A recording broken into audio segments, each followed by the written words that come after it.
Carla with Financial Literacy First. And welcome, we're having a real life experience today. We're going to the bank, Academy Bank. We're here at 9600 East Hampton Avenue in Aurora, Colorado. So come on and follow me in. We're going to do some banking transactions.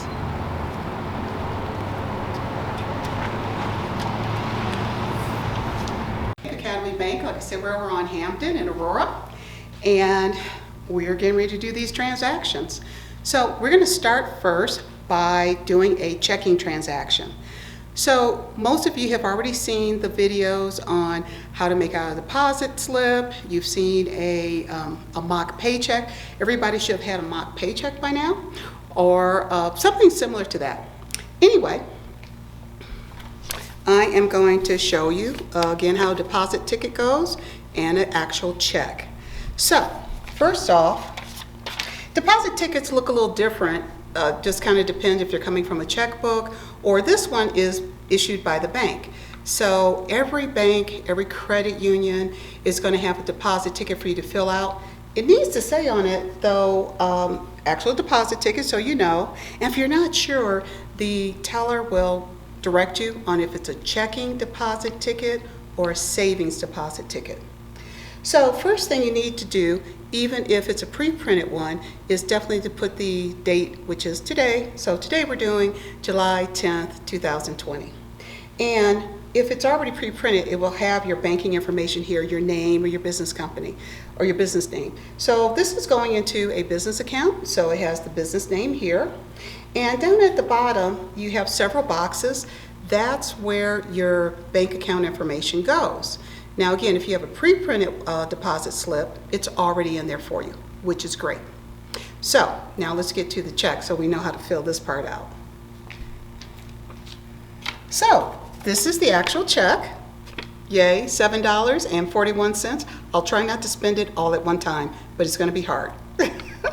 All right, so because you've already been through the actual what a paycheck looks like and everything, you know down at the bottom you have the routing number and you also have your account number, but it goes, the account number and the routing number goes to the bank that this check is issued on.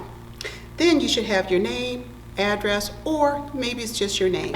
Either way, you should have a signature, or otherwise you can't cash the check or deposit it. So there's always got to be a signature.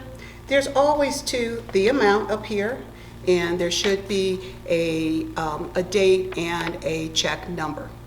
Anyway, so we all got this? I hope so.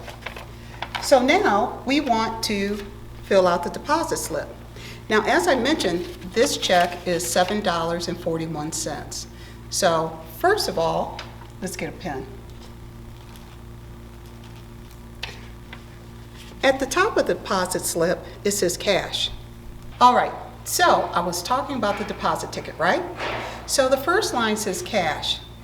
This is a check, it's not cash. So we're not going to fill that top line in. But because this is a check, all these lines here, we can fill in. That is per check. I only have one though. So let me put in line 1. Now, as I said, this is $7.41. So on that line is going to go $7.41. So just a minute.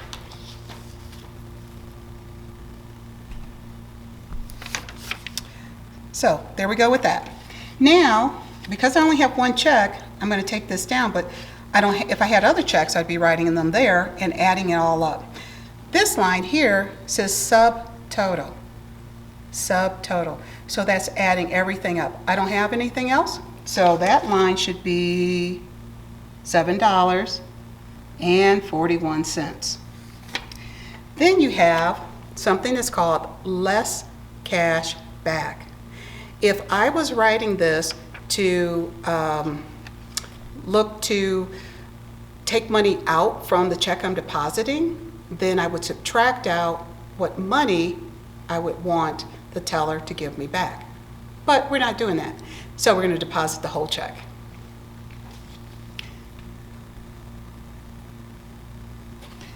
So what that means is the very last line is going to have the total. So I'm not getting any cash back. There's no other checks to add.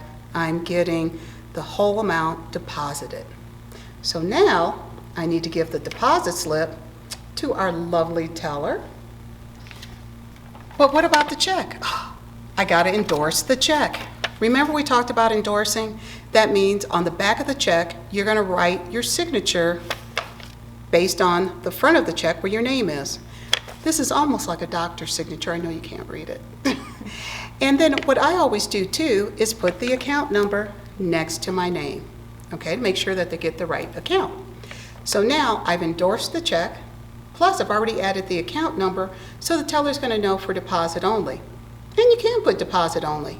One of our great teachers who was a banker for 40 years, that's all he does, is put for deposit only and the signature. Either way, as long as you're in front of the teller, definitely no problem. So, here we go. I'm going to give the teller the check. And what else am I going to give her? The deposit slip. Here you go. All right, so we're just depositing this today? Yes, ma'am.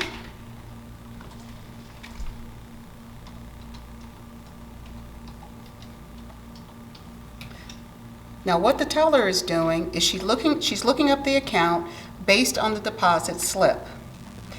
Now she's looking at the check and she's entering the $7.41 and making sure it all looks legitimate and checking the back to make sure it's endorsed.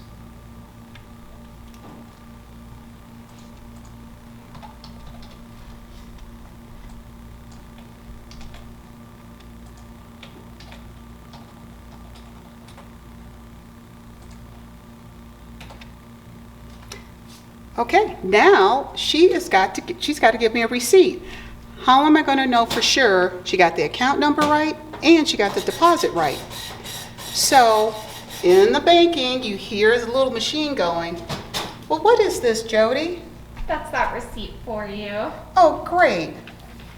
So on the receipt, you see it has the information of the bank, Academy Bank, great bank, and it has just the last 4 digits of the account that I just deposited, and this is for security reasons.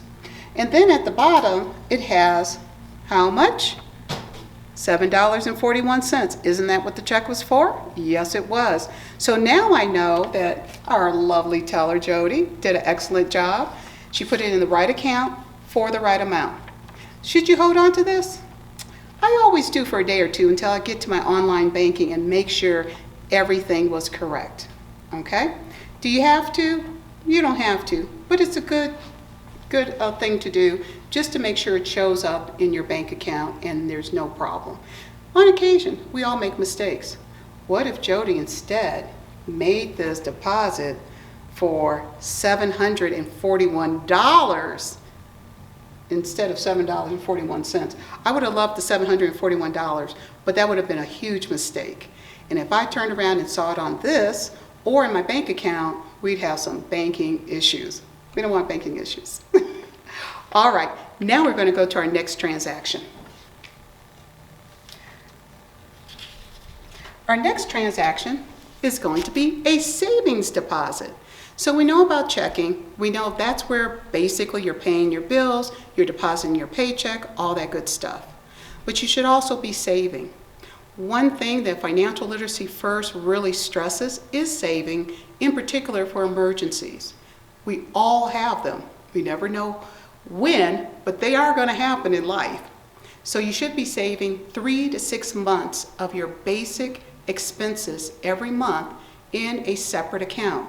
Now, whether you save it through a savings account or a money market really doesn't matter. It definitely, though, needs to be where you can get to the funds rather quickly. So today, you'll see that Academy Bank, their deposit slips for saving says savings deposit, right? And it has this little pink highlight at the top to make it look different than a checking deposit form. Now, you don't have pre-printed savings deposit slips, so you always have to find them at the bank. And it's the same thing almost. You put today's date, you would put the name of the company or your name that is the account that you're depositing it into. You're going to have also, just like before, the first line is going to say cash. You're going to have a couple of lines if you're writing checks. you're still going to have a subtotal and a total at the bottom, and less cash received for some reason if you need it. So you're putting the bank account information at the very bottom of the account that you're depositing into. So in this particular case, I have G&G Enterprises. It's a company account. And at the bottom, I have G&G Enterprises savings account number. Now remember, this is different than a checking account number. All right? And let's see how much money I've got. What is this? $20 bill. What is this? A $1 bill. What is this? Another $1 bill. Did you catch on? $22. Don't have any change today. But we're going to deposit $22 into the savings account. Can you deposit a check? Certainly. Can you deposit cash? Certainly. All right. Well, we're depositing cash today. So now, remember on the other deposit slip, we just list the check? Well, this time we have cash.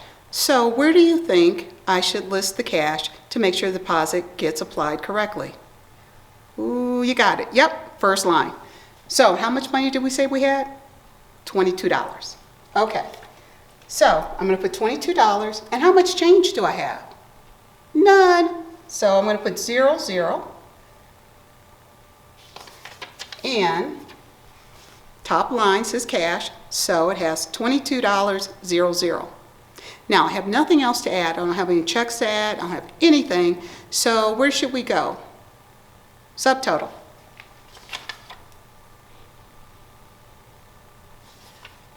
The subtotal account, or the line, has what? The same $22, right? Because we're not adding. Now, we're not having any cash back, so we don't have to worry about that. But we still have to bring that total down. So the final line should say $22. I knew you could get it. Okay. So now this deposit ticket is what? I can't hear you. Oh yeah, savings deposit. And this is what? Our cash. The $1 are sticking to another. Yeah. Our cash deposit. So this $22. It's written up there. Subtotal, final total, and the deposit slip is figured out and done for a savings deposit, where it's going, the bank account name, and at the very bottom, the savings account number. Remember, different than checking. And of course, whatever today's date is.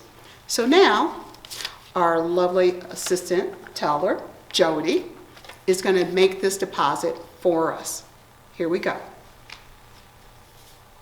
All right. 21, 2. All right. The teller should always count cash or look at your checks if you're depositing anything, whether it's checking or savings. Why? Because she wants to keep her job. And she's a great teller, so that means she's going to make sure that everything is accurate. Uh-oh, where'd she go? What is she doing?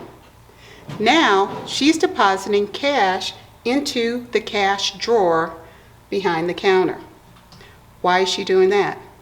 Well, she's got to put cash one place, and she's got to put depositing checks another place. Keeps it very organized and makes sure at the end of the day, based on what she has going on in the computers, everything adds up perfectly.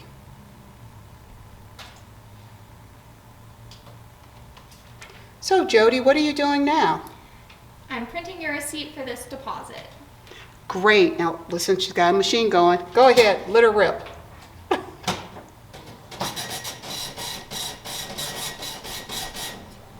Isn't automation wonderful? Now, what is this, Jody? There's the receipt for that savings deposit. Excellent. Thank you. My pleasure. Now remember, we have one for checking. Now we have one for savings. Did you hear the machine again? Why do you think you heard the machine again?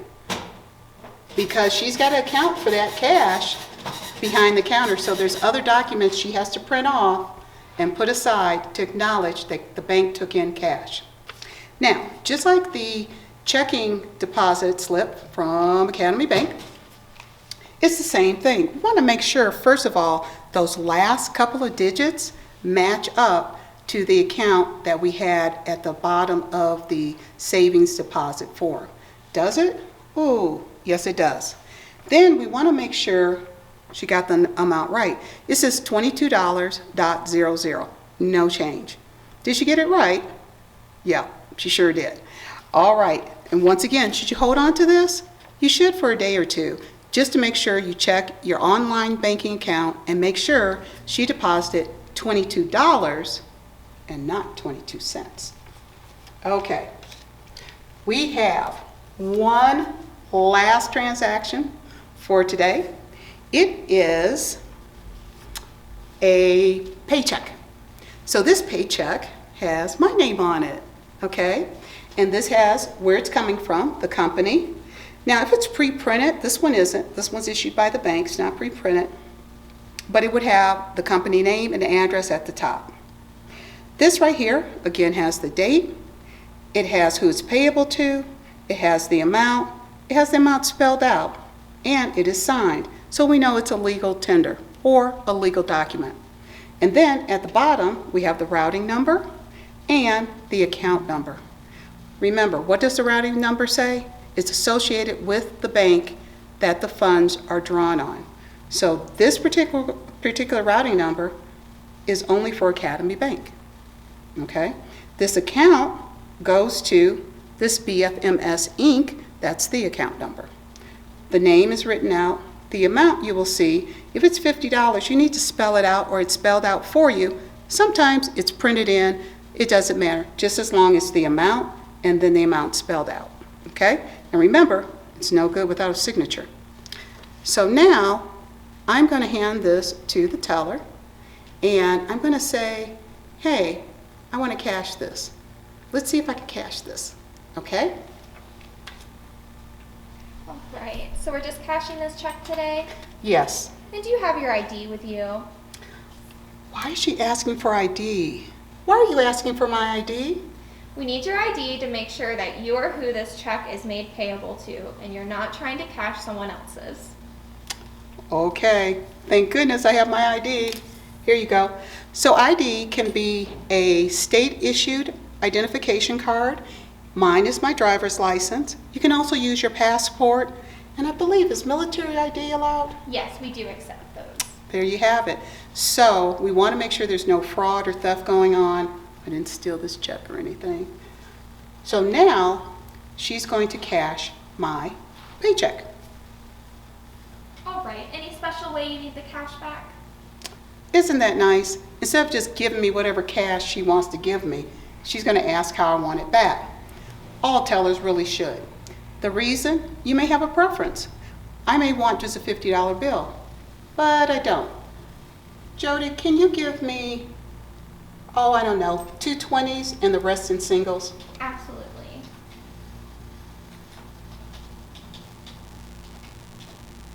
So now what does Jody do?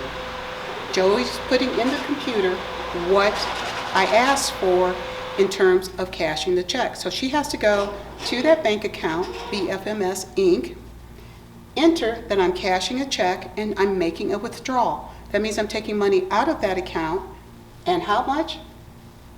$50. I know, I could hear you, but I wasn't sure I heard you. Taking $50 out. And remember, she asked me, how do I want the money back? I said, 2 20s and a bunch of 10s. That's fine.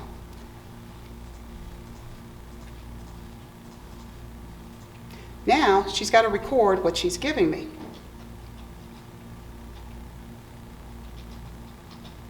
Okay, I have 20, 40, 1, 2, 3, 4, 5, 6, 7, 8, 9, 10, which makes 50.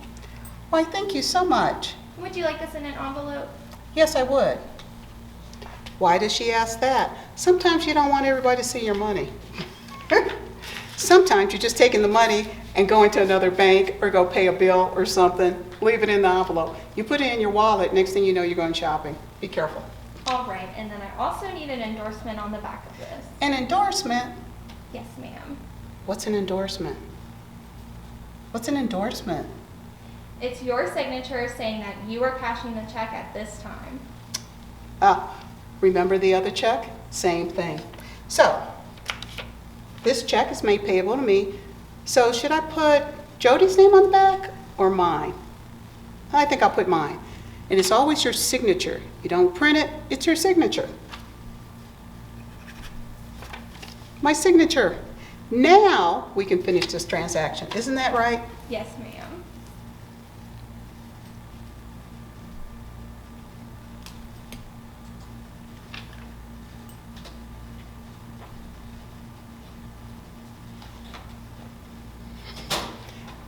Uh-oh, here we hear that machine again. Now she's processing the check.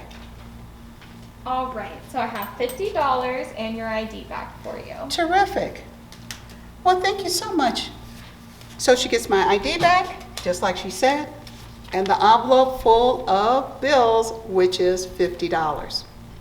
All right, so today we've done depositing a check, depositing money into a savings account, and cashing a check. So hopefully you got all that, you get to see it. This truly is real life, okay? This is not simulated. Those are real checks, real bills, real deposit slips, the whole bit. I'm Carla Vaughn with Financial Literacy First at Academy Bank over on Hampton in Aurora. And I want to thank you for joining today's financial moment as it relates to banking operations. If you have any questions, definitely contact financialliteracyfirst.org or give us a call, 720-862-6530, or contact the school that is showing this video and they will get in contact with us. Thank you so much, and we will see you next time.